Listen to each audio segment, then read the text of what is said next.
What happened next was very compelling.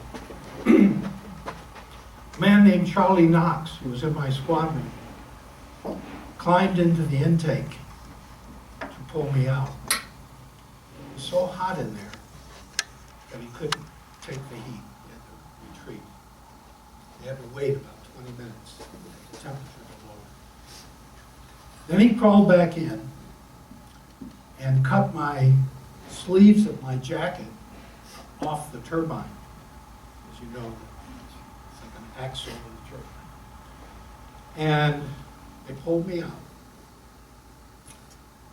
laid me on the flight deck. I had no life signs. So they called for the chaplain. The dog's tag said Jewish. But the Jewish chaplain wasn't available. So they called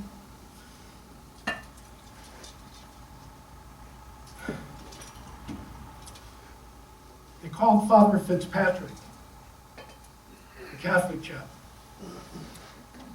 And I was very familiar with Catholicism. I had attended church, communion, catechism as a 10-year-old.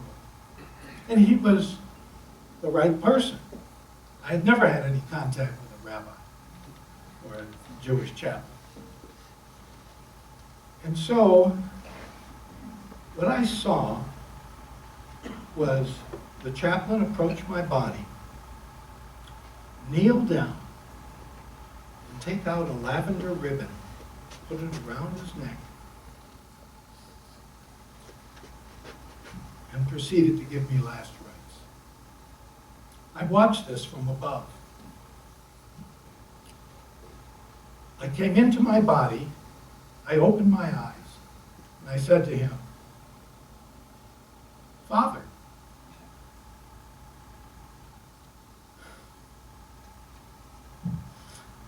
don't you know I'm Jewish? You're not. You're not a rabbi. And he was dumbfounded. Suddenly, this corpse is talking to him. And I said, it's okay, Father. You'll do.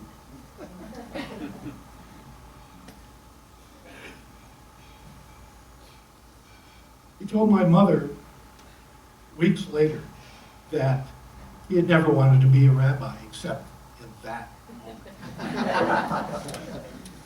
And I could feel his angst.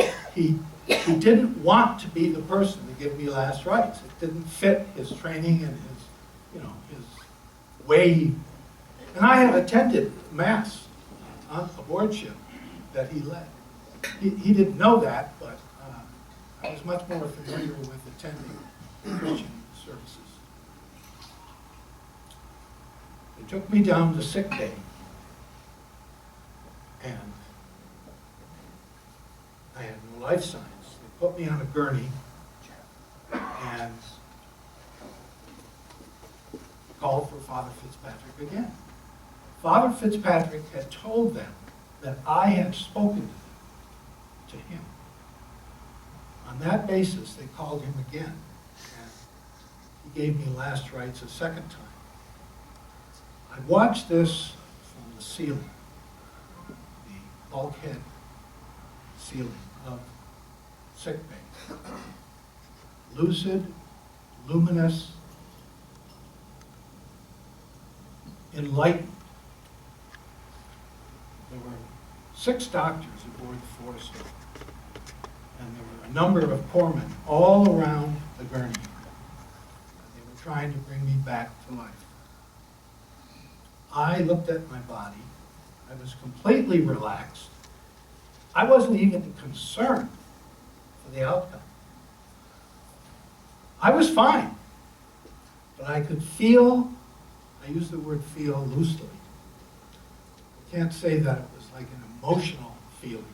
It was an awareness of the emotional state of the men that were around the gurney, the doctors and the corpsmen. Some of them felt that it was a lost cause, and others felt that there was hope. And they did resuscitate me. I spent 18 months in the hospital, 13 of which I was in a body cast. I had a lot of broken bones, a very serious concussion, my head smashed against the axle, but it was a glancing blow. But I have a scar that runs through my scalp.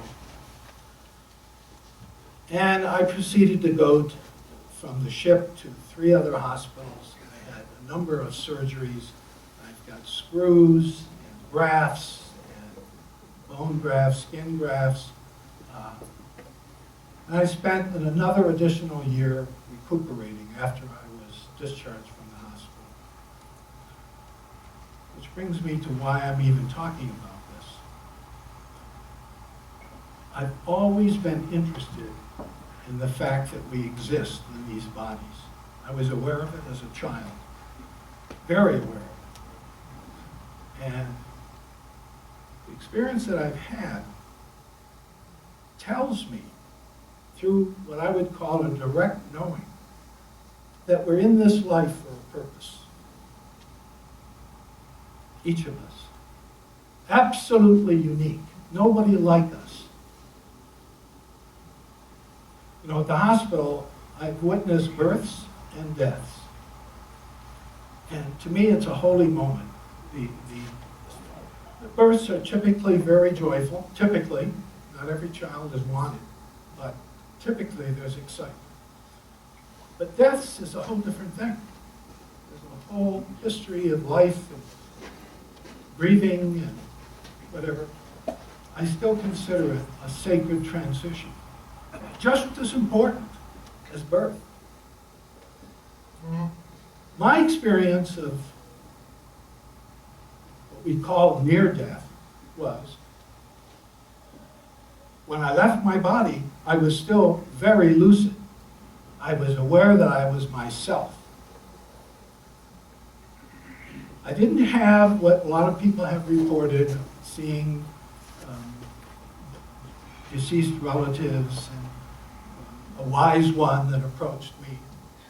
But what I saw over that gurney when I was being revived was not really out there. The way that I describe it, which is, believe me, the words are not good enough. They just don't do it.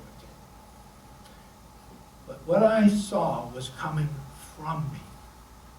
The entire scene below was being projected from my awareness. That's how I would describe it. And the most stunning aspect of that experience was, I didn't have a life review. What I had was an awareness that these words fulfilled. And that was this: I am the love I seek.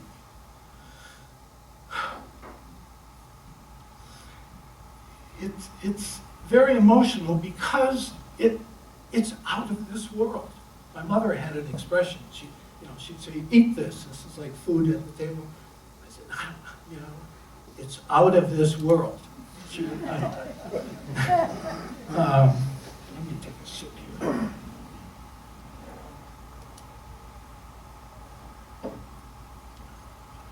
I don't have a lot of time, and I want to leave some time for questions. I want to tell you just briefly, and these are like sound bites, and I don't like sound bites. But this is what I know.